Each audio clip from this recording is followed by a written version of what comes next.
One of the most vivid impressions from my travels to Turkey is the calls to prayer, azan. During the day in Turkey, azan echoes throughout the city about 5 times. The first azan starts before sunrise, and the last one occurs about 1.5 hours after sunset. In the valleys, the voice reverberates with an echo, while in the cities it seems to rise above all the holidays.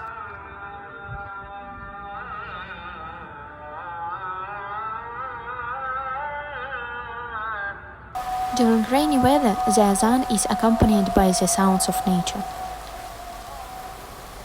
Although I do not belong to Islam, I found the azan in Turkey beautiful.